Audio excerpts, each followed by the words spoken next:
Buenas noches y bienvenidos a un nuevo programa de Susurros Jurídicos. Hoy tenemos como invitado especial a Albino, que ha escrito hace poco un libro sobre deontología. Es decano de Albacete, consejero del Consejo General de la Abogacía y un gran compañero y amigo. Estará también Yolanda, JR, Antonio y Eugenia, que se conectará un poquito más tarde. Albino, ha habido una modificación, iba a decir código penal, el código deontológico, creo que lo tengo metido en el subconsciente, en el año 2019. Sí que ha habido bastantes cambios, luego iremos analizando unos pocos de ellos, pero para ti, ¿cuál es el principal cambio, si quieres, del código? Bueno, bienvenido, que no te he dicho nada. ¿Cuál es el principal cambio que tú consideras que puede existir en este código deontológico? Pues buenas tardes, muchas gracias por vuestra invitación. Bueno, Guillermo, a mí lo que me has dejado es que habla tu hermano gemelo. Esa voz me deja asustado. Entonces, qué susto, de verdad. Pensaba que era una cosa peligrosa. Pero de todas formas, una voz preciosa.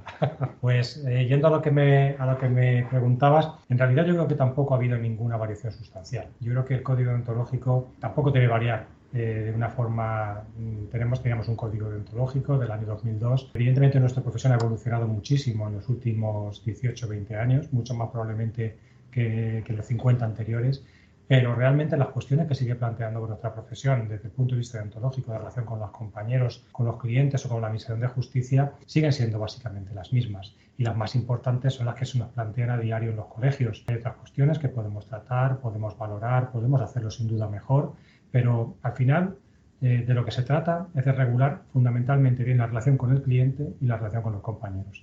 Y los temas fundamentales en esa materia es el secreto profesional y lo que se está en relación con los compañeros, y lo que se trata de regular más detalladamente en relación con los clientes es el tema de la hoja de encargo, es decir, el sentar las bases de la relación.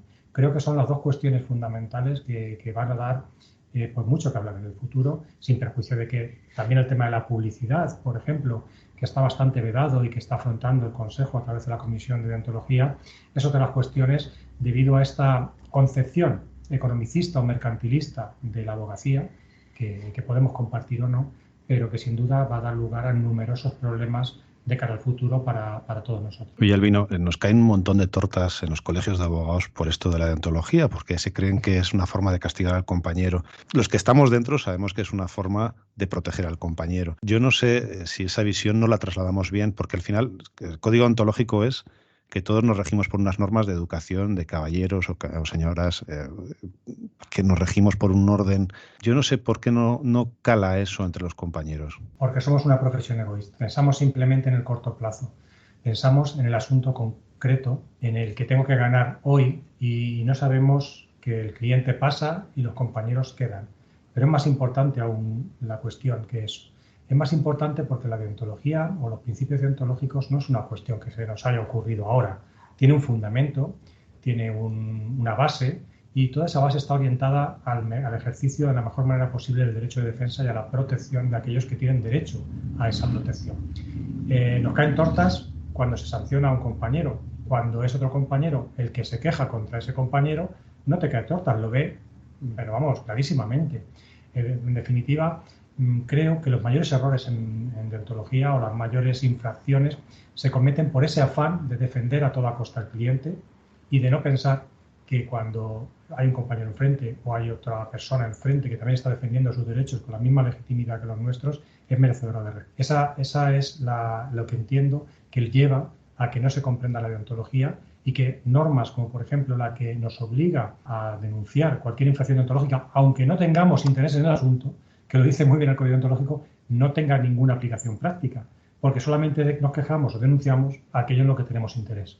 Y nuestra profesión es el mayor interés que teníamos que tener, no el asunto concreto, el asunto del... Toda la razón. Yo creo que has tocado de lleno porque JR y Antonio me han pedido la palabra. JR primero, te doy la palabra.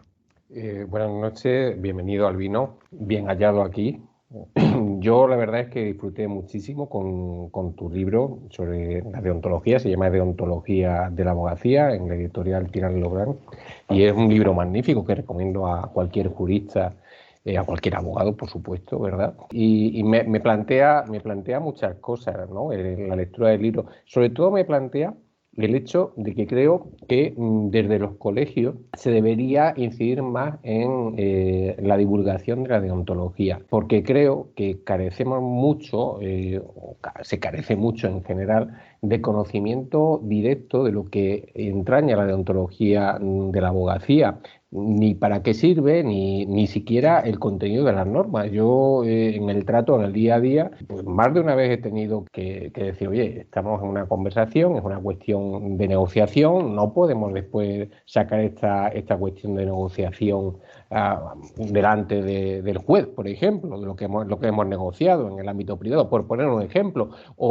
o lo que es la devolución de los documentos a los clientes cuando nos lo piden, o mil cosas, ¿no? Y yo creo que se debería mirar hacia el ombligo por parte de los colegios, el consejo, para formar mejor a los abogados, a las abogadas en cuestión de deontología, porque sin duda alguna la deontología es, digamos, son las normas que deben fijar la pauta de ejercicio de nuestra profesión. Si no llevamos esas normas a la práctica, al final esto se convierte en una selva.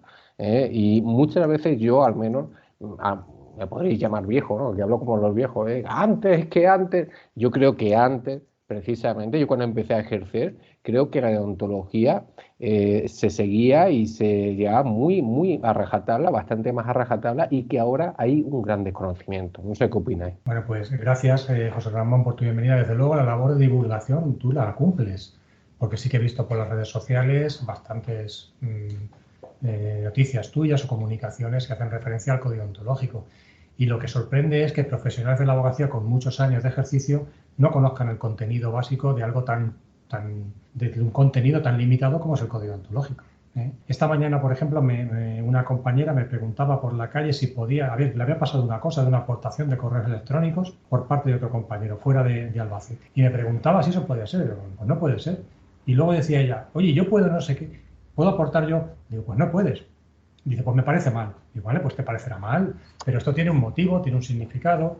Nuestra actuación, en definitiva, se rige por unos principios y creo que esos principios deben respetarse. Esos principios básicos deben respetarse. Pero tienes razón, y antes lo decía Guillermo también, cuando tienen que calar. Parece, lo que decías antes de la selva, es la impresión que nos da a muchos. Y aquí hoy estamos hablando y hay muchísimos compañeros que defienden la profesión. Defender la profesión no es proteger al que infringe los principios básicos. Quizás sea denunciarlo o hacer la queja correspondiente. Hay una frase de la Divina Comedia que lo dice, se utiliza en la Divina Comedia, se utiliza en el libro un poco manifiesto, dice que la amistad no implica complicidad, cose que taquere velo, cosas que es mejor callar. No se puede callar esas cosas, porque es que esas cosas se van a reiterar contra otro compañero, contra otra compañera. Hay que perseguir esas infracciones. Es cierto totalmente que no cala la deontología, pero no cala porque creemos que en la defensa vale todo. Sinceramente llego a esa convicción y lo difícil es hacer entender eso a compañeros que llevan 40 años en la profesión, que les ha ido muy bien, que conocen algunas normas, pero que otras ni por más básico. Cuando se lo explicas, esto no puede hacer, tienes que explicarle el por qué no puede ser eso. Entonces, claro, la labor de divulgación es fundamental y la conciencia de que esto debe ser así. Lo que pasa es que jugadores de ventaja hay en todas partes, evidentemente. Albino, ahora sí que hay una gran ventaja, que tenemos el máster de acceso y hay, yo no sé si unos cuantos créditos de formación específica en deontología, que es el momento de que por lo menos los jóvenes vayan entrando a este tipo de experiencias, ¿no? Y que entiendan el fondo, porque no sé si son 8 horas lo que se da en Burgos, pero 8 horas da para mucha deontología. Sí. En Albacete, en la Universidad de Castilla-La Mancha, damos bastante más. Y tienes razón, el máster de deontología ha supuesto un cambio sustancial en cuanto a la situación anterior. Pero ¿qué pasa? Mira, lo he contado como anécdota. Una alumna mía en el máster de deontología, de las mejores que había en deontología, ha realizado una actuación en la cual vulnera pues algo así como el 50% de los artículos del código deontológico. Entonces, ¿qué es lo que ocurre? Cuando le llamo, porque me llama la compañera contraria para decirnos, vamos a presentar una queja, aunque no quiero perjudicarla, es una chica joven, quiero ver si podemos hacer una mediación, en fin. Y cuando le llamo, dice, sí, tienes razón, dice, pero yo es que estoy en un despacho en la que la jefa del despacho, la compañera, que me dio a mi clase cuando yo estudiaba la carrera, le dijo que eso era deontología, que eso era unas normas éticas, que eso era la defensa del cliente lo que primaba. Entonces llama a declarar a un compañero, aporta correos que son de otro compañero, documentos que ha pasado un compañero a otro. Eso en el mismo acto, ¿eh? Claro, cuando tú les puedes decir lo que sea en el máster y pueden estar muy convencidos, pero luego llegan la autoridad que le da el despacho en el que está, que ven, en fin, ven el asunto, el cliente suele ser del principal del despacho, y si les dice que eso no es así y que lo que le hemos dicho en el máster o lo que le han dicho en la universidad, que no tenemos ni puñetera idea, que pasa así, lo sabemos todos, pues evidentemente pasan estas cosas. Evidentemente creo que el máster de acceso es un gran avance en el tema de la deontología, pero creo que debemos ir más allá. Creo que la universidad no puede prescindir del 30% actualmente que definitivamente saben que van a ejercer la abogacía, del 30% de los matriculados en el grado de Derecho. Antes eran mucho más, pero es que hay un 40% que no saben lo que van a hacer y otro tanto por ciento importante que van a hacer oposiciones como judicatura, fiscalías, que también deben conocer la deontología profesional. Si aspiramos a considerar que las pruebas, por ejemplo, aportadas en vulneración de normas deontológicas son pruebas nulas por haber sido obtenidas ilícitamente, lo cual no se admite por todos los juzgados, tenemos que empezar por ahí, por la universidad, por las oposiciones, hacer de la deontología algo de general conocimiento y entonces se valorará. Si lo mantenemos como algo estricto, vinculado únicamente a las juntas de gobierno, que eso se hacen para fastidiar a uno o favorecer a otro, como a veces se tiene la consideración, nunca avanzaremos en el tema de deontología. Antonio, te doy la palabra. Hay solamente un apunte. Hay asignaturas como filosofía que estudiábamos nosotros en quinto de Derecho que cabría perfectamente este temario. Yo no sé, Antonio, ¿qué opinas? Pero Bueno, en primer lugar, quería dar la bienvenida a nuestro compañero y, en mi caso, queridísimo amigo Albino. Buenas tardes. Vamos a ver, yo quería empezar, Albino, y no lo suelo hacer, pero es verdad que en este caso quería darte la enhorabuena por el libro que has hecho, porque me parece sobre todo muy, muy, muy práctico. Y creo que eso es una cosa muy importante. Me parece que te he leído incluso en alguna entrevista o en el propio libro que has intentado darle una dosis práctica y yo creo que lo has conseguido y además lo has hecho.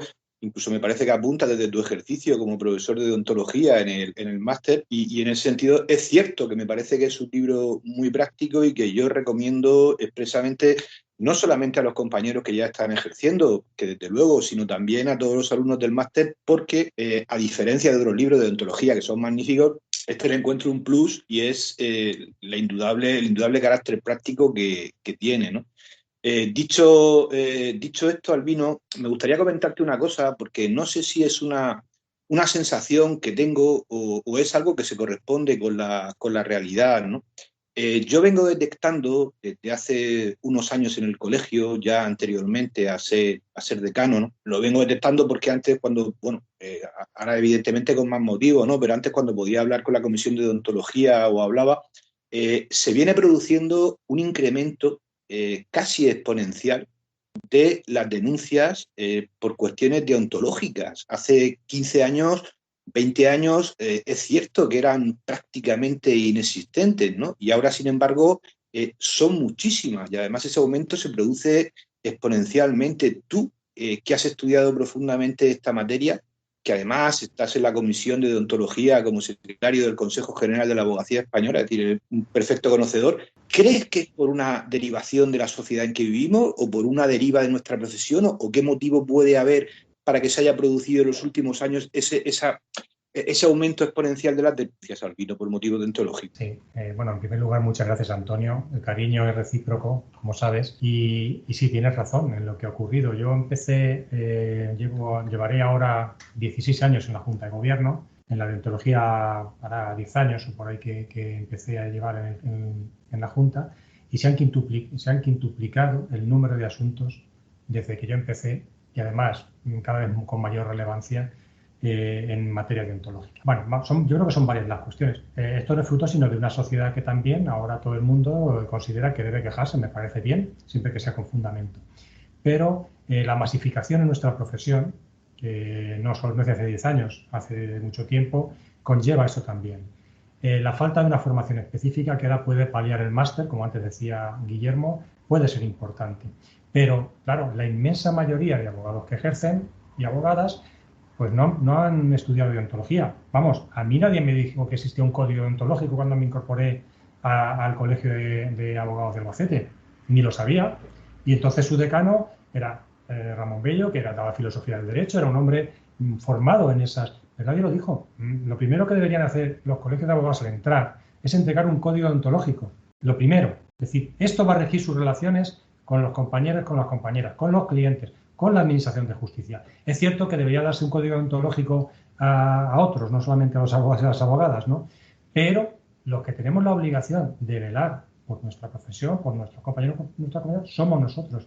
Y debería entregarse un código deontológico. Es decir, esto es el código deontológico y esto es fundamental para vuestro ejercicio. De aquí no se saca ventaja. Vas a sacar ventaja una vez, pero la vida es muy larga. Si vamos a ver, en ciudades, no sé, en ciudades a lo mejor como Madrid, pero estamos hablando de Burgos, de Cáceres, de Cartagena. Si nos vamos a ver cada 2 semanas en un pleito, si Dios quiere, evidentemente la relación fundamental se basa en el respeto de unos principios. Y yo, independientemente de la deontología, lo primero que les decía a los alumnos, y les seguiré diciendo en el máster de acceso, es: hay que tomar café con los compañeros y con las compañeras. La relación humana, personal, evita muchos incumplimientos, o por lo menos te hace pensar en eso, o consultar, o comentar. Esa relación, y creo que algunos, bueno, en Inglaterra no son colegios de abogados, pero algunas asociaciones, creo que hasta es obligatorio la asistencia a comidas o cenas de la asociación. ¿Con qué finalidad? Pues con la de conocerse. Yo he arreglado más pleitos jugando un partido de fútbol con compañeros que estando en mi despacho machacándome, buscando jurisprudencia. Y cuando se arregla eso, es satisfacción para el cliente, la última palabra la tiene. La deontología tiene por base esa buena relación, ese uso de la concordia que, desgraciadamente, la sociedad en que vivimos, y también hay que decirlo, desgraciadamente, los políticos que nos representan de todo signo dan un mal ejemplo en cuanto a la búsqueda de una pelea continua, la desacreditación del adversario, no discutir en base a razonamientos, no respetar los principios o los pronunciamientos o las alegaciones del otro. Parece que todo es una guerra. Concebir así el derecho, que se ha concebido muchas veces y todos nos hemos equivocado en pleitos, es un error gravísimo.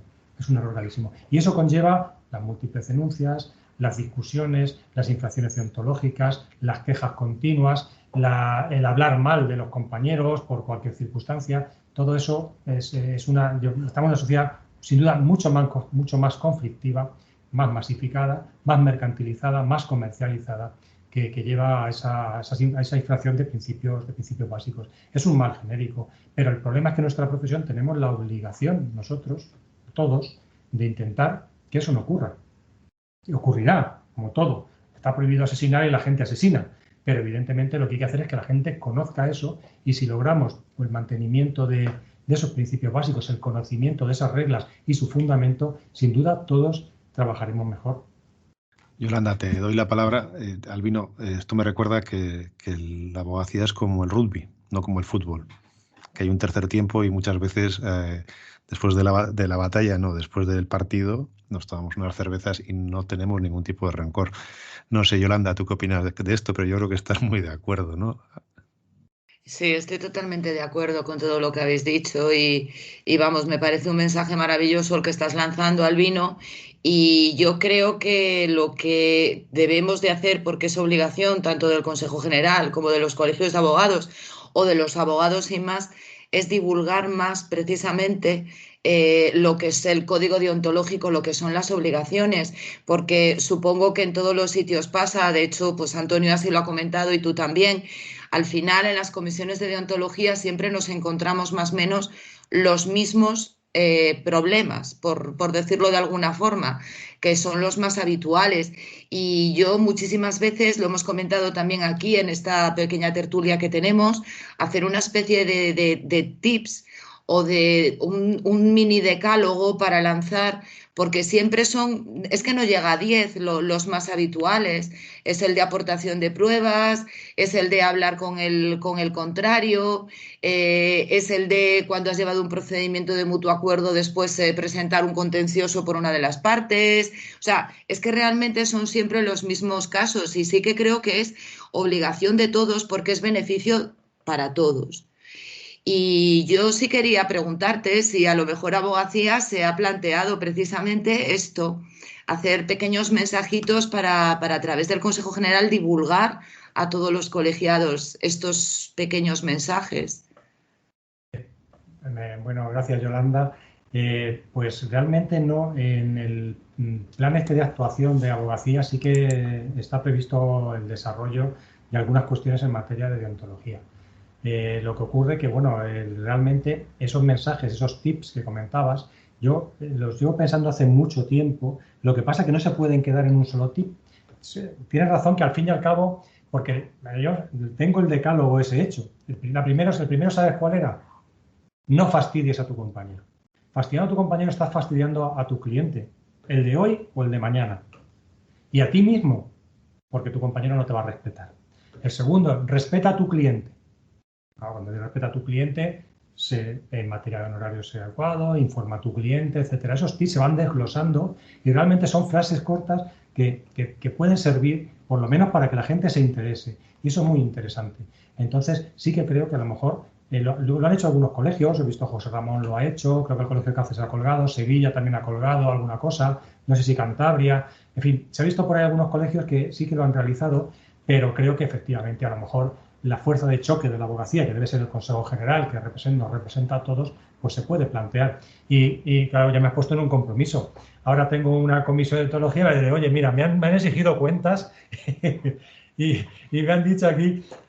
no exigir, no, por supuestísimo que no, pero creo que es competencia de todos y es beneficio para todos nosotros. Sí, tienes razón. Lo que ocurre es que hay un problema en todo esto. El problema es el siguiente: la deontología o los asuntos, las definiciones deontológicas tienen una casuística enorme. Es muchas veces difícil. De hecho, una de las cuestiones que se discute mucho de la deontología, y lo verás en cualquier recurso de un compañero contra una sanción, es la tipicidad. Porque claro, estamos hablando de principios generales en muchas ocasiones, salvo cosas concretas, aportación del documento, bueno, pues está claro si lo has aportado o no lo has aportado. Pero hay otras cuestiones en que hablamos de dignidad, de lealtad, de principios maravillosos que luego incardinarlos en la práctica es complicado. Entonces, sí, esos tips, quizá lo más no fastidies a tu compañero. Bueno, ¿qué es fastidiar a mi compañero? Perjudicar a mi cliente, te lo van a decir muchos compañeros, ¿no? Entonces, creo que muchas veces hay que desarrollar, ahondar más en eso, pero la vía es esa, la vía es la del conocimiento, la de trasladar ese contenido de los principios deontológicos. Estoy de acuerdo totalmente contigo y que eso sería muy útil. Y me ha parecido muy interesante también lo que has dicho de que parece que el código deontológico es una cosa, pues eso, de las juntas de gobierno y demás, y que no les afecta a los jueces, a los magistrados en su día a día. Porque sí que es cierto que, hombre, no es lo habitual, pero uno de los ejemplos que tú has puesto, pues pasa y antes pasaba menos y ahora cada vez se ve más, que se propongan como declaraciones testificales.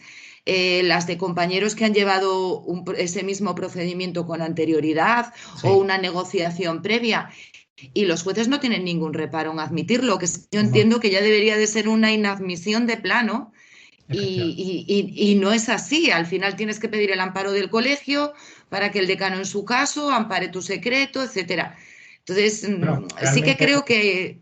Sí. Los jueces tendrían que tener en cuenta el 542 de su ley orgánica, del Poder Judicial, que no estamos obligados a declarar. Entonces, ¿a qué nos llaman? Por si acaso se nos ocurre declarar. Oiga usted, vamos a ser serios. Conozca también la deontología, exija la deontología a los abogados y las abogadas que intervienen en procedimiento, pero no permita una vulneración de principios básicos que hacen que el funcionamiento de todo lo que es la justicia, no la administración de justicia, que eso es otra cosa, eso es gestión. La justicia de la que participamos inescindiblemente vaya mejor. Y si así lo que pasa es que, no sé, me da la sensación, yo soy un poco crítico con el tema de la administración de la justicia, porque creo que nos dejan muy aparte. Somos unos, no sé si pistoleros, guerrilleros, cazadores a sueldo. No, defendemos derechos básicos y no existe un procedimiento conforme a la ley, muy poquitos, en los que no sea precisa la intervención de un profesional del derecho. Vamos a llevarnos bien, vamos a exigir el cumplimiento de todas sus obligaciones, pero respeta las básicas. Claro, si tú cuando te alegan la nulidad de una prueba porque se ha vulnerado normas deontológicas, hay algunos que dicen, no, es que el derecho de defensa prima sobre la infracción deontológica. Oiga usted, ¿y no tiene derecho a la intimidad el cliente que sea vulnerado a través de la aportación de documentos de su abogado, por ejemplo? Entonces, hay que conocer esto más profundamente. Desgraciadamente, tampoco lo conocen los jueces, no lo conocemos los abogados, lo van a conocer los jueces. pues evidentemente no tiene una gran preocupación, aunque hay jueces buenísimos. Para mí hay sentencias en el Tribunal Superior de Justicia de Asturias, está Chávez García, que me parece magnífico en muchísimas sentencias en esta materia. Es magnífico. Y hay otras sentencias por ahí que las lees y dices, bueno, este señor o esta señora se ha leído lo que es esto y lo ha entendido perfectamente y con un respeto básico. Otros no, porque van, pues eso, vamos a poner la sentencia y me interesa esto, vale, el derecho de defensa, aquí vale todo. No vale todo, no vale todo. Igual que no valen otras cosas en su ámbito jurisdiccional. Si te sirve de consuelo, yo tampoco he hecho publicidad, Albino. O sea que ya has dicho, mi colegio lo vamos a tomar como objetivo para este mes porque es básico. Sí que es verdad que a los nuevos cuando entran sí que les damos ese apoyo, ¿no? Pero bueno, es una buena idea, Yolanda. Así que nada. Los casos habituales, Albino. Yo estoy aburrido porque como tú, y como Antonio, como Yolanda, como JR, que nos preguntan constantemente, oye, yo hasta que no me pague no devuelvo la documentación. Digo, bueno, esto no es así. Es decir, tendrás que devolver la documentación privada, entiendo. La documentación del procedimiento que es tuya propia por el derecho de propiedad, ¿no? De propiedad intelectual, tampoco... ahí tenemos la discusión, ¿verdad? Pero el procedimiento... No tenemos ninguna discusión. Al cliente hay que facilitarle todo. ¿Al cliente o al abogado contrario? Yo siempre... Bueno, al abogado... No, quiero decirte a tu propio cliente que te reclama la documentación de su asunto. ¿Sí? Tú lo que tienes que hacer es cobrar tus honorarios, lo que corresponda. El problema es que tenemos a veces al cliente rehén. Eso pasa mucho. Una gran parte de las denuncias en materia ontológica vienen por el tema de honorarios. Que el cliente descubre quién es su abogado cuando llega el momento de pagarle. Unas justamente y otras injustamente. Unas justamente porque cobra simplemente lo que tiene que cobrar y otras porque, y hemos de decirlo así, descubrimos situaciones en las que un pleito que debe valer una cosa vale otra distinta o se aprovecha la circunstancia de cobrar al cliente cosas distintas de las que se han dicho. Y ahí que una de las cuestiones que se plantea en el Código Ontológico y que creo que tenemos que afrontar en el futuro es el tema de la hoja de encargo. Como sabemos, tenemos el contrato se basa en la confianza y esto puede ser verbal conforme a las reglas tradicionales de nuestro derecho y conforme al Código Civil, pero evidentemente dejamos en grave indefensión a un señor o una señora que ir a nuestro despacho a que le llevemos un asunto. No a que le marquemos, le cobremos luego lo que queramos, sea justo o injusto. Cuando yo voy a comprar un paquete de leche, pues me dicen lo que vale. Es cierto que se plantean problemas, no, es que luego esto es más complicado. Bueno, pues si es más complicado, cada vez que vayas a hacer una cosa complicada, infórmale de lo que vale. Entonces, lo que no es posible que hagas el contrato verbal, no des ninguna información, o la des, pero no quede constancia, y que la hoja de encargo, según el Código Ontológico, te exija una serie de requisitos y menciones tremendas, amplísimas. Leeros, por favor, esos artículos del Código Ontológico que verdaderamente son hasta exagerados. Pero bueno, es que le tengo que decir prácticamente dónde vivo al cliente y a qué hora voy a mi casa. Bueno, no es así. Pero sí que tiene derecho a una relación lo más transparente posible. Y de ahí, yo creo que, aunque pueda conducir a circunstancias a veces pues de que hemos trabajado mucho más de lo que supuestó o lo que ocurra, nuestra profesión ganará mucho con eso, ganará en transparencia fundamentalmente en el tema de la hoja de encargo. Nadie te podrá decir, oye usted, que me ha cobrado más de lo que me dijo. No, está ahí. Y es que el 50% de las quejas vienen derivadas del tema económico. El tema económico, poca gente se queja, no, es que mi abogado me ha llevado esto fatal. Sí, se lo ha llevado fatal cuando le cobra, antes lo llevaba muy bien. Entonces, eso es un problema que tenemos que afrontar nosotros también.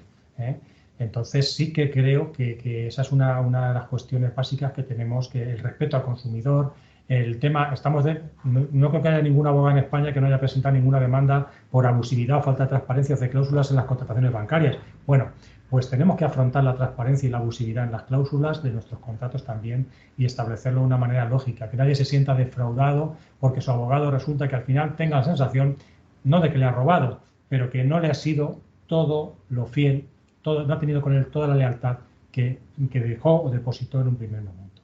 En cuanto a la documentación, como decías, podemos discutir de propiedad intelectual, podemos discutir de 20.000 cosas. Hay sentencias que lo plantean, incluso la utilización de una demanda que ha realizado por otro despacho. Bueno, eso son cuestiones jurídicas, además interesantes. Pero evidentemente el cliente te contrata para una cosa y tú debes facilitarle toda la información precisa y toda la documentación precisa. Yo he oído a algún compañero decir, mientras que no me pague, no suelto un papel.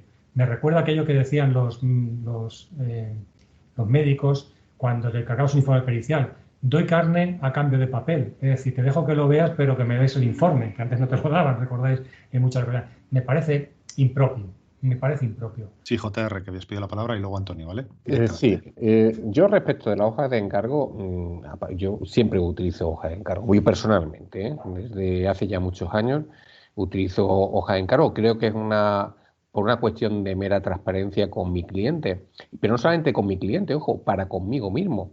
Es decir, es un beneficio para el cliente y para mí mismo, que sé lo que voy a cobrar, no me va a poner en duda lo que voy a cobrar. Desde un primer momento le digo, esto es lo que le voy a cobrar por mi trabajo. Y en esa hoja de encargo pues se pueden establecer muchas pautas, aparte de las que vienen recogidas en el Código Deontológico. Por cierto, en el Código Deontológico, donde se establece que es potestativa la hoja de encargo, quizá deberíamos avanzar en el sentido de que fuera obligatoria la hoja de encargo. Disminuiría mucho, como ha señalado Albino, los conflictos que surgen abogado-cliente y se generaría más confianza hacia la propia abogacía, porque muchas veces la desconfianza que se genera hacia el abogado, es que me ha pegado una clavada porque tal. No, mira, esa desconfianza desaparece del mismo momento de que desde un primer momento, una primera entrevista, tras haber analizado el asunto, le dices, esto es lo que te voy a cobrar. ¿De acuerdo? Después hay una cuestión que está muy actualmente pues muy en boga, que es hacer publicidad, ¿no? Yo me acuerdo cuando me colegié, ya hace unos años, menos que vosotros, que la publicidad estaba prácticamente prohibida. Era una prohibición casi absoluta. Poner un cartel en el balcón del despacho diciendo abogado tal, ya era aquello, se miraba mal, como mucho una plaquita en la puerta del despacho y chimpún, nada, no ir más allá. Sin embargo, pues claro, la profesión avanza y demás. Y la publicidad ya se admite y siempre dentro de unos parámetros. Pero yo estoy percibiendo, sobre todo, me da la sensación de que se está abusando mucho de una publicidad muy engañosa, de una publicidad muy torticera y de una publicidad además que yo no sé por qué o no sé si eso llega a los colegios de abogados. Desde luego yo no lo he visto en estos años y lo veo sin embargo en redes, divorcios a 100 euros, etcétera. No sé qué opináis. Sí, nosotros tenemos algún asunto de ese y sí, hemos abierto el expediente disciplinario por una cosa de esta de divorcios express, ¿no? Que nadie sabe lo que es el divorcio express. No sé si es montarte en un tenis y que te divorcien, pero bueno, la cuestión está en que, claro, cuando a un consumidor, cuando una persona que está en una situación delicada de su vida, que quiere divorciarse de su mujer o de su marido, le pongan eso, no sé si tendrá la cabeza suficientemente fría para saber y pensar que eso no es viable. Hay una asociación, la Asociación de Abogados Especializados en Derecho de Familia, muy potente, que además pues tiene un nivel extraordinario en muchos de sus integrantes y en los congresos que organiza, que claro, nos dice la realidad de lo que es el derecho de familia. El derecho de familia no es firmar una demanda de mutuo acuerdo. Hay cuestiones fiscales, hay cuestiones personales.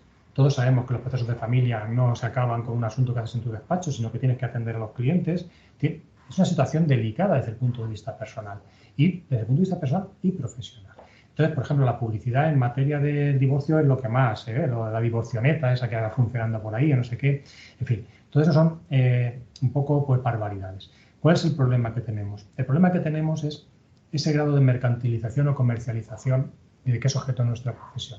No sé si influido por las normas europeas o no. Todos somos conscientes de cuando hay una transposición de una directiva comunitaria, su lenguaje no es un lenguaje jurídico, es un lenguaje económico. De hecho, en ocasiones cuesta entenderla, su dicción. Entonces, cuando una profesión como es la nuestra trata de ejercitar el derecho de defensa, de hacer efectiva la tutela judicial de los tribunales, no estamos vendiendo macarrones. Estamos ejercitando un derecho fundamental, protegiendo un derecho fundamental. No se nos pueden aplicar las mismas normas que a la tienda de la esquina, con todo el respeto. Es una actividad totalmente distinta. Claro, si conforme a las leyes de publicidad, al acoso permanente de la Comisión Nacional de Mercados y Competencia, a la ley de competencia desleal, se nos quieren aplicar normas que no concilian bien con los principios esenciales de nuestra profesión, tenemos un problema. ¿Y ese problema cómo lo estamos solucionando? Bueno, el Consejo General, a través de la Comisión de Deontología, ve que con arreglo a las disposiciones también normativas de carácter europeo, la única posibilidad es una autorregulación de la publicidad. Pero eso es voluntario. Es decir, hay que establecer un mecanismo de autorregulación y una especie de arbitraje o mediación para solucionar los problemas. Pero eso no lo soluciona, porque el que no quiera adscribirse a ese sistema de autorregulación puede hacer la publicidad que le dé la gana, entre comillas. Yo creo que tenemos, vista esa imposibilidad, sí que tenemos que ir a por quien realiza ese tipo de publicidad, que es engañosa, vamos a ver, creo que los consumidores tienen que poner su máximo empeño también en que no se les engañe. Tú cuando entras a un despacho de divorcio express 150 euros, ya está todo explicado. Tendrás que explicarle lo que es esto y qué quiere hacer usted y qué es un divorcio express y que no es lo mismo un divorcio de mutuo acuerdo que un divorcio contencioso y que lleva consigo una liquidación. Claro, evidentemente eso supone atraer a un cliente que luego va a suponer mucho más, pero puede ser que lo que es barato por un sitio salga caro por otro.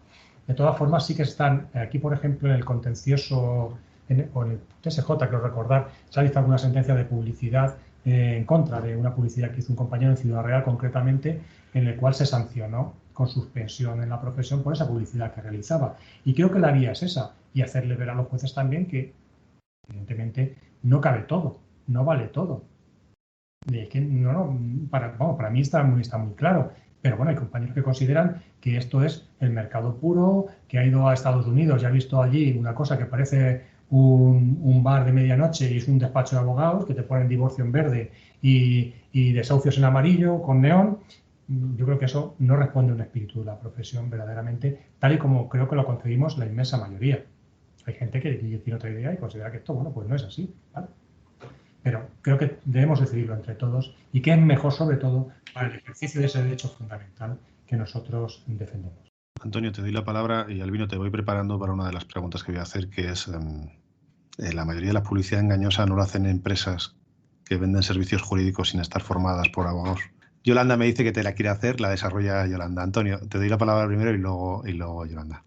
Sí, a mí, Albino, me gustaría preguntarte por una cosa muy concreta. Antes hablabas, creo que te has referido a José Ramón Chávez, del Tribunal Superior de Justicia de Asturias. Efectivamente, te doy la razón, tiene una sentencia magnífica en lo cuanto supone deontología e implicación en el procedimiento, probablemente porque fue un abogado en ejercicio muchos años y conoce perfectamente ese tema, ¿no?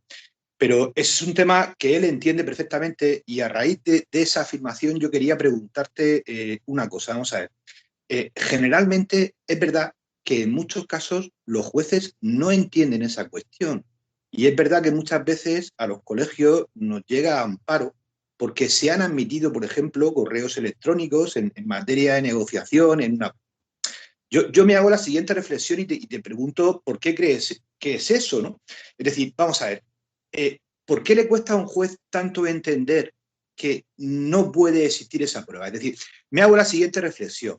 Cuando estamos hablando siempre de mediación, cuando la ley de enjuiciamiento civil, en procedimientos civiles, en la audiencia previa, te hace una llamada a llegar a un acuerdo. Es decir, tan difícil es de entender que la única posibilidad de llegar a un acuerdo es respetar las conversaciones que han tenido lugar para intentar llegar a ese acuerdo, porque si no, nadie intentaría llegar nunca. ¿Por qué crees tú que algo tan sencillo como eso ocasiona posteriormente tantas dificultades en los tribunales? Porque al mismo tiempo es un contrasentido. Es decir, los mismos jueces te invitan a que llegues a un acuerdo, lo mismo del Ministerio de Justicia se está constantemente invocando desde el Consejo General del Poder Judicial a la mediación, pero por contra, luego se dispara muy fácil para la admisión de revelación de conversaciones entre compañeros. ¿Por qué crees que ocurre eso, Albino? Bien, yo creo que es un proceso, iba a decir una burrada así de principio, pero antes lo explicaré. Vamos a ver, hay sentencias de todo tipo, hay sentencias también que no admiten esa prueba, por ejemplo, la aportación de correos electrónicos o documentación cruzada entre los compañeros, y otras que lo fundamentan en el derecho de defensa. Yo creo que la base fundamental es que hay gente a la que no le gusta el derecho y ejerce el derecho, bien sea como juez, como abogado, abogada o de otra manera. Porque claro, esto requiere una reflexión más profunda. Porque es que incluso el problema que se plantea es que la aportación de documentos de un compañero tiene una base única y exclusivamente de un intento de acuerdo transaccional. Y si todos vamos al derecho y vemos la definición de la transacción en el Código Civil, te dice por el cual cada uno dando, prometiendo, reteniendo alguna cosa, evitan la provocación de un pleito. Si eso no llega, ese contrato no existe, con lo cual ese documento no vale para nada, por mucho que lleve el nombre de José Ramón o lleve el nombre de Albino, que lo ha mandado. Luego, no tiene virtualidad en un pleito posterior. ¿Por qué lo aporta algún compañero? Pues con el ánimo de obtener ventaja. ¿Por qué lo admite algún juez? Lo admite o lo valora. Ojo, una cosa es que lo admita y otra lo valora, porque puede admitirlo y diga, mire, usted eso no significa nada, ¿no? Pero si lo valora, pues simplemente porque aplica mal el derecho. Porque lo que hayamos hablado usted y yo antes del procedimiento no tiene nada que ver con el procedimiento. Hemos intentado, en aras a la concordia, en aras a la mediación, en aras a un intento de transacción, llegar a una posibilidad de evitar un procedimiento. Pero luego resulta que el compañero o la compañera pues te traiciona, por así decirlo, traiciona tu confianza profesional. Entonces, que un juez no valore eso significa desconocimiento, pura y simplemente. No es ejercicio de derecho de defensa, es ir en contra del derecho de defensa. Se está perjudicando al cliente. A mí como abogado no me está perjudicando el que me aporte el compañero los documentos. Está perjudicando a mi cliente, que tiene derecho a la tutela judicial efectiva, que tiene derecho a su intimidad y tiene derecho a no ser traicionado por su abogado, en el cual, en aras a la concordia y el intento de transacción, ha confiado en un compañero en el cual tiene la obligación de confiar. Esa es la idea y lo que quizás tenemos que plantear. Se ha planteado muchas veces todo lo que queramos, pero si al final es muy sencillo. Oiga usted, que no puede aportarse esto. Existen unas normas de procedimiento internas profesionales que usted debe respetar. Que no se trata de decir que los abogados pueden matar a la gente, sino que no se pueden aportar documentos que hacen referencia a conversaciones privadas. Que luego está la cuestión. O sea, lo que yo he hablado con el compañero no se puede aportar. Sin embargo, lo que pongo por escrito en aras de llegar a un acuerdo, de darle seriedad, sí se aporta y encima me perjudica. Nos rompemos la profesión, rompemos la posibilidad de acuerdo si se admite eso como tal. Yolanda. Sí, es que al hilo de lo que estabais comentando sobre la publicidad, yo creo que respecto de nuestra profesión está debidamente regulada, con las salvedades de lo que has dicho, Albino, que me parece totalmente cierto. Las directrices europeas muchas veces se van más a lo económico, desconociendo completamente que es que, evidentemente, nosotros vivimos de esto, por supuesto, pero que bueno, todos los matices que has dicho. Pero muchas veces el problema que tenemos por parte nuestra es explicar a los compañeros que hay empresas, efectivamente, que no son empresas como tales de abogados, que no son sociedades mercantiles de abogados, en cuyo caso sí que podríamos efectivamente a través de deontología sancionar al compañero y demás, sino que son empresas que no tienen nada que ver con nuestro sector y que eso sí que hacen una publicidad bestial y que nos afecta profundamente. Y entonces los compañeros muchas veces precisamente nos dicen eso, o sea, yo no puedo hacer esto y sin embargo mira que están haciendo todos estos con todas estas barbaridades y es difícil explicarlo. Es difícil. Sí, es muy difícil porque ahí solo cabe una vía, que es la regulatoria.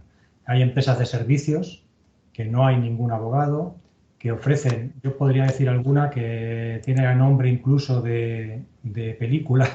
Entonces, contratan a sus propios peritos, que además son contratados de ellos, contratan a abogados para llevar los pleitos. Es decir, lo que hacen son recoger asuntos para luego encargarlos. La deontología, evidentemente, solo se puede extender al compañero o la compañera que interviene.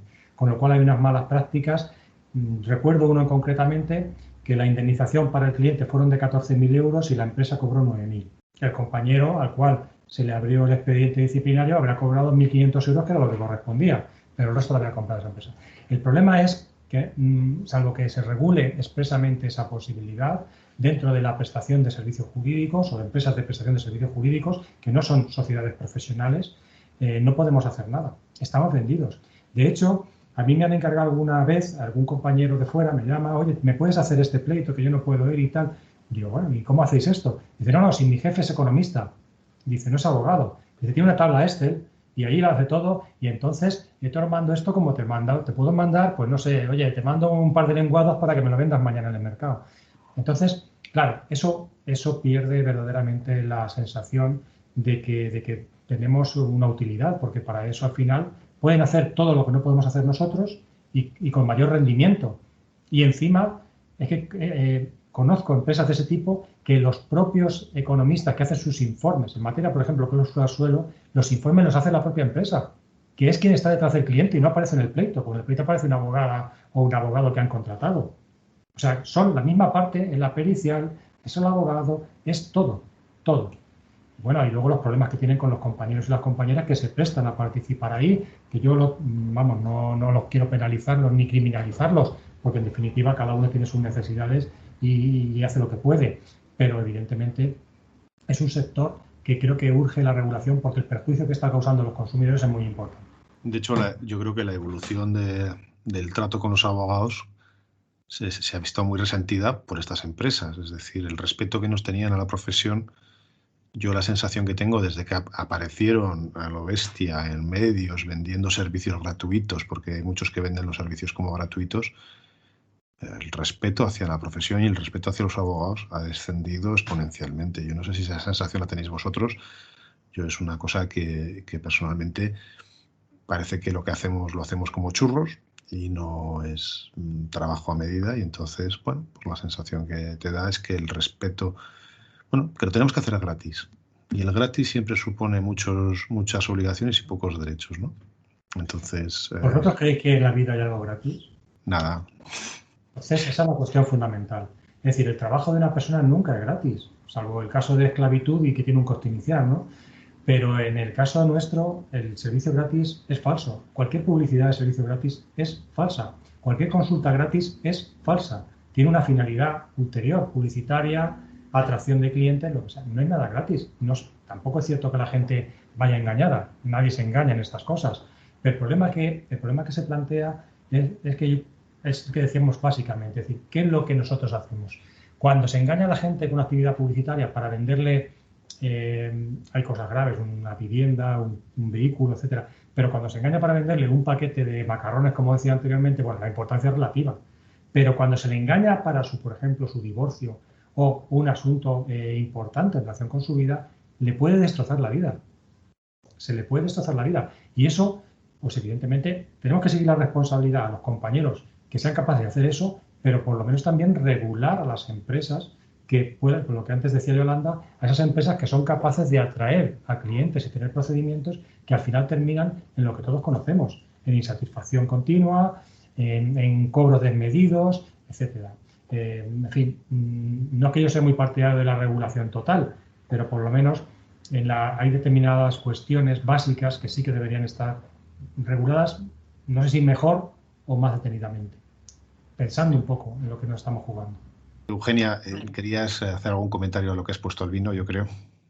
Bueno, yo creo que, en primer lugar, pues felicitarle, ¿no?, por la iniciativa de escribir pues este libro y hacer estas interpretaciones en relación a nuestro código deontológico por el cual la abogacía tiene que velar y, sobre todo, pues teniendo en cuenta el papel que jugamos en estos momentos tan preponderante los colegios de la abogacía.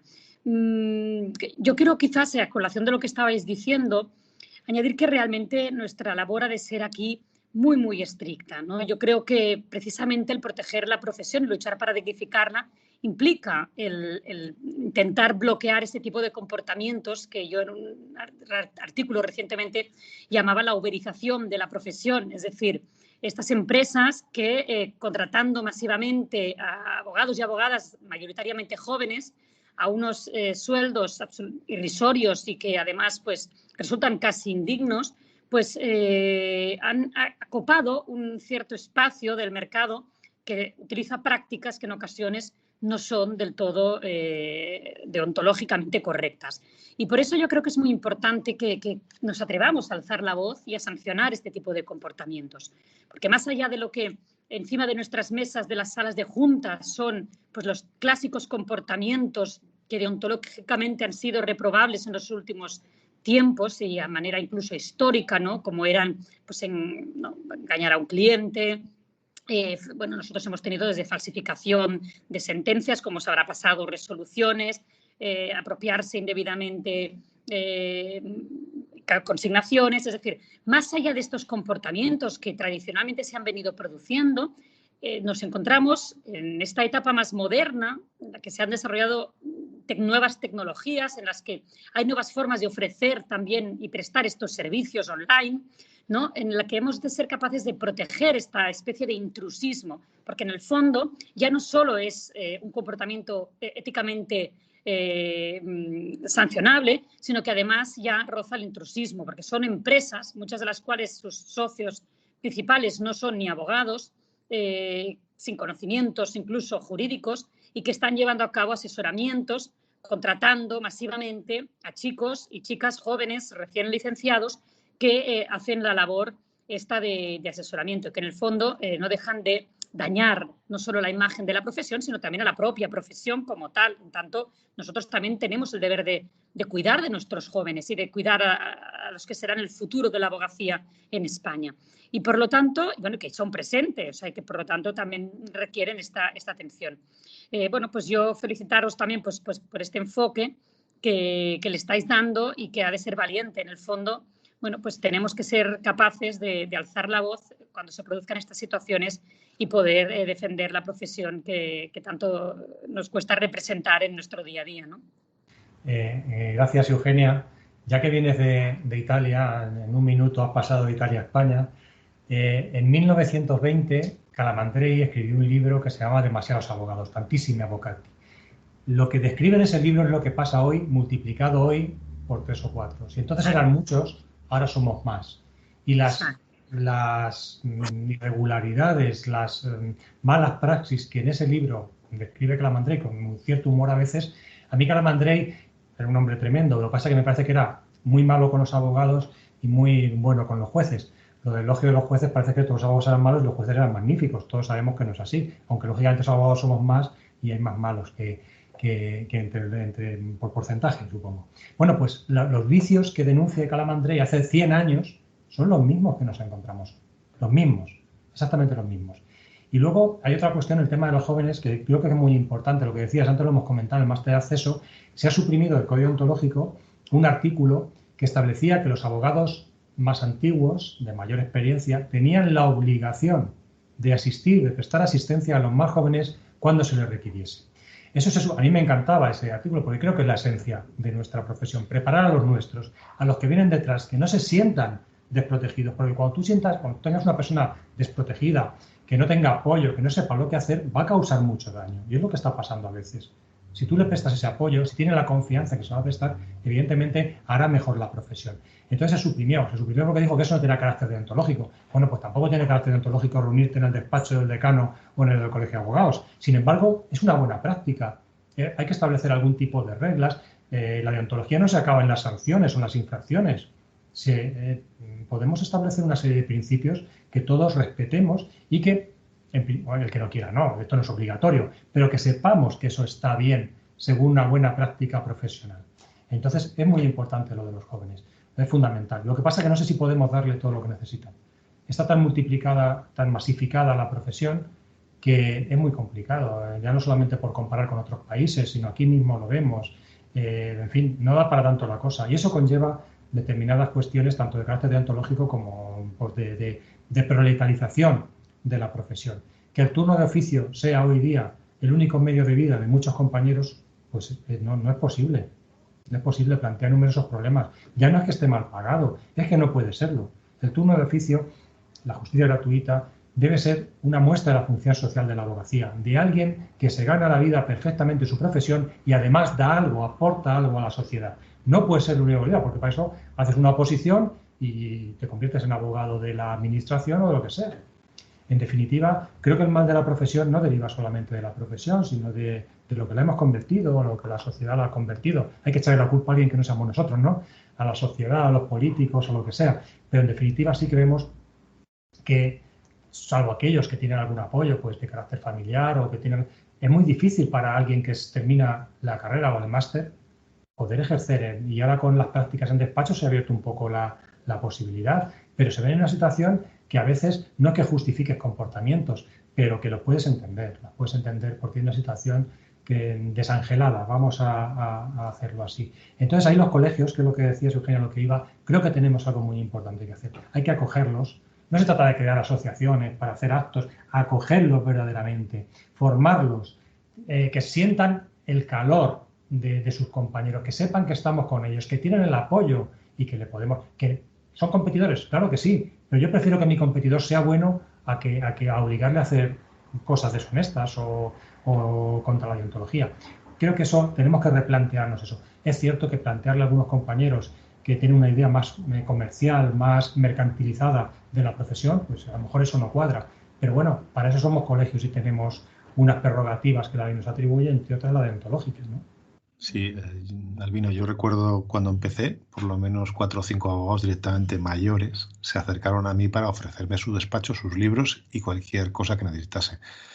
Les guardo muchísimo más cariño por eso, por los vínculos que se generan simplemente por la oferta, porque tú les tienes admiración y respeto a esas personas, que igual por luego haberles pedido ayuda, ¿no? Porque luego intentas ser más independiente, pero saber que estaban ahí te da una seguridad. Yo recuerdo todavía las 4 personas que me lo ofrecieron, ¿eh? Yolanda, yo no sé si querías cerrar, contigo cerramos si te parece ya en la ronda, ¿vale? Sí, que al hilo de precisamente de esto que estabais comentando, de que es nuestra obligación hacer partícipes a los que se colegian de nuevo de todas estas cosas, son muy importantes. Por ejemplo, aquí se hacen, bueno, supongo que en todas las agrupaciones de abogados jóvenes, los llamados cafés jurídicos, en los que esta tarea es muy importante, la divulgativa. Pero voy un poquito más allá. La masificación de nuestra profesión, yo empecé al modo clásico con un hombre que ya tenía 60 años y ya casi 40 de ejercicio en su despacho. Lo que muchas veces hemos hablado de que la educación la aprendes más por lo que ves que por lo que lees o puedes. Esa es por donde de verdad. Yo no recuerdo que mi socio me dijera jamás que él había estudiado el código deontológico. Sin embargo, sabía a la perfección cuáles son las obligaciones y cuáles eran mis obligaciones respecto de los clientes, de mis compañeros, de los magistrados, de todo el personal del juzgado. Creo que la primera clase que me dio magistral fue precisamente esa. Y tú aprendes cuando ves cómo se comportan ellos, ellas, me da lo mismo. Entonces, sí es muy importante por parte, efectivamente, lo que decía Guillermo, de los que ya tenemos una edad, lo que estabas diciendo, Albino, que ese artículo se ha suprimido, a mí me parece que efectivamente no tiene contenido deontológico, pero es parte de una obligación nuestra, como ya abogados, bueno, pues podemos decir senior, para no marcar más la edad que tenemos ya, para con los nuevos incorporados a los colegios. No sé, es una reflexión un poco... Tendríamos que hacer una declaración general. Eso no es un artículo verdaderamente ontológico, pero la Constitución de Estados Unidos empieza en nosotros, el pueblo. Pues en nosotros, la abogacía, manifestamos nuestra obligación, nuestro compromiso con la formación de los jóvenes, con la función social que debe cumplir. Eso es una declaración de intenciones. ¿Tiene su contenido ontológico? No, es una declaración de principios. Y muchas veces cualquier principio vale más que cualquier norma de derecho, si aceptamos como tales esos principios. Entonces, pues yo por eso le daba esa importancia. Luego me dijeron, nada, esto no tiene contenido ontológico, hombre, ¿cómo vamos a poder meter ahí? Bueno, pues tienes razón, pero entonces vamos a quitar otras cosas, ¿no? En fin, es complicado todo, de todas formas. Oye, vamos a terminar, si os parece, agradeciéndote, Albino, la presencia, Antonio, JR, Yolanda, Eugenia, y sobre todo recomendar el libro de Antología de la Abogacía de Tirán, con Lawrence, ¿vale? Es un libro que los colegios lo tienen que dar, ¿vale? Por lo menos en la biblioteca tiene que estar, pero vosotros tenerlo cada uno en su despacho es una maravilla. Y la desgracia de hablar contigo, Albino, es que nos vamos con mucha tarea. Tenemos que hacer una declaración de principios, tenemos que hacer publicidad y TICs en los colegios, tenemos que promoverlo y nos tenemos que comportar como caballeros, que eso ya lo hacemos, ¿eh? O lo intentamos. Así que muchísimas gracias y nada, y nos vemos pronto.